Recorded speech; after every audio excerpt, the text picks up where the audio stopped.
Ladies and gentlemen, welcome back to the channel. It's another episode of Celtic Transfer Talk. Yes, back to back. A busy January window. It's exactly what we wanted in terms of arrivals and departures. Today, sadly, we're focusing more on the departures at Celtic. If you want some good news and you want to talk about incoming signings, go to yesterday's one. But today, we've got a few things to talk about, including another bizarre outgoing at Celtic.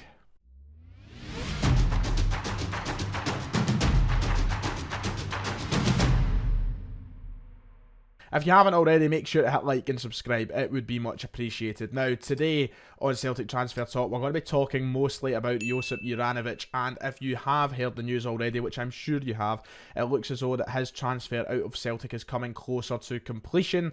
And a move that was probably not one we've seen coming until, of course, the news sort of broke last week about this emerging side.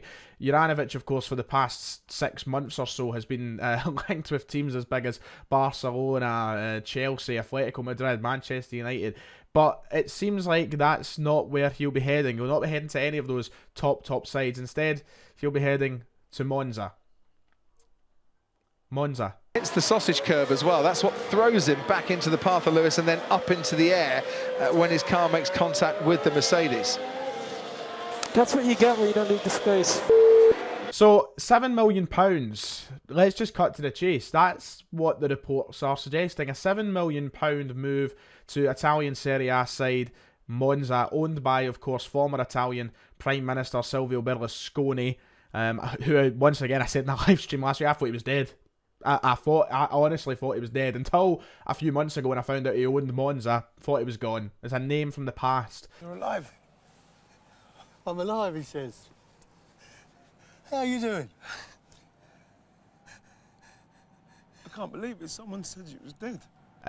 But yeah, £7 million to Monza after all of these talks of moves to Barcelona, Chelsea, Atletico Madrid. Listen, they were all a bit ambitious, and I thought that maybe he could find himself with one of those big moves. But this is not where I expected things to go, and especially for such a low fee. And I think that we could all cut to the chase here and talk about the main thing, and that's the disappointment over the transfer fee that we're getting for Josip Juranovic. £7 million. There must be some form of release clause involved in the contract, and I imagine more will be revealed over the course of the next couple of weeks, and when the negotiations come to a close. His departure from the club, when it's official, we'll probably hear if it has anything to do with a release clause. But £7 million, I just think it's utterly bizarre. Celtic have been robbed, in my opinion. Listen, he's a great player, Juranovic, and this season maybe not his greatest, but I think his performances and his time at Celtic warrants a hell of a lot more money than £7 million. And if it is a release clause, we've certainly shot ourselves in the foot. If it's not a release clause, then, you know, negotiations can only go so far. You know, we can't exactly keep him hostage until someone pays a fee which everyone finds too high. But I really find it hard to believe that Monza, amongst all the clubs interested, are the only ones willing to pay, you know, £7 million? Like, is that the case? Like, should we not have a bidding war on our hands here? Why is it Monza that he finds the best move? They must be paying him, just like it is with Juranovic moving to Japan, potentially. There must be a hell of a lot of money on the table here for Josip Juranovic, because he's not going to be playing in European football. He's not going to be competing for trophies. Serie A is a fantastic league to be in. We all know that. Italian football, fantastic. I love it. But to leave the situation he's in just now, to go and play at Monza at the age of 28, it doesn't strike me as the move that he came to Celtic to try and work towards. Unless he's obviously treating this as another stepping stone to maybe another Italian side, a Milan, a Napoli, you know, one of these bigger sides in Italy. But it's not the move that I think that he's worked towards his time here at Celtic. And it's one of those moves that I really did think that he would have said no to until a more attractive or a better option came in. Monza are sitting 15th in Serie A right now. 15th. You know, they're closer to a relegation battle than anything. And the thought of Josip Juranovic, and I'm not saying it's going to happen, I think they'll probably avoid the drop, but the thought of Josip Juranovic having the opportunity to play in Serie B when he could be playing in the Champions League with Celtic, I can't walk my mind around it. It makes no sense to me on so many levels. So it must be, you know, obviously the financial benefit that he's getting going and playing for a billionaire like Silvio Berlusconi. Yeah, properly baffled by this one.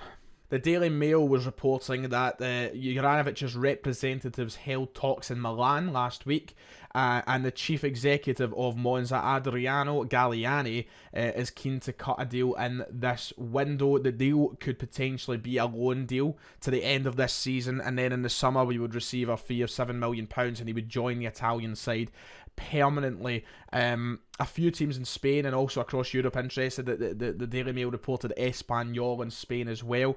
I wonder if it will be as cut and dry as him just taking this move and moving to Serie A, but all the reports seem to suggest that the deal is moving closer. It looks like it's going to happen.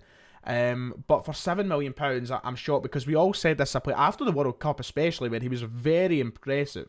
I think we were all expecting maybe Celtic to get a fee around, 15-20 million pounds, which might have been overly ambitious on our parts. Can hold my hand up and say I'll be left with egg in my face if it does turn out to be a £7 million deal. But after the season he had, and the fact his contract still has 4 years on it, 3 or 4 years, I really did think Celtic would have been trying to fleece as much money out of this as possible. But I guess the kind of dynamic of the conversation suddenly changes when you're talking about Monza and not Barcelona, and not Chelsea, and not Atletico Madrid.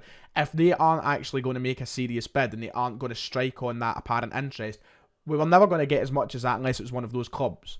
The fact that it's Monza, if it was Monza from the start, if it was Espanyol from the start, I think we would all have had our expectations a hell of a lot lower, and we would have expected a hell of a lot less money.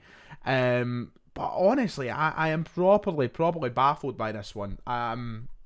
Just like Giakoumakis, if they want moves away, fair enough. There's no point in keeping players around the club that don't want to be here, and I wish them the best. I watch them go with all the best wishes for their future.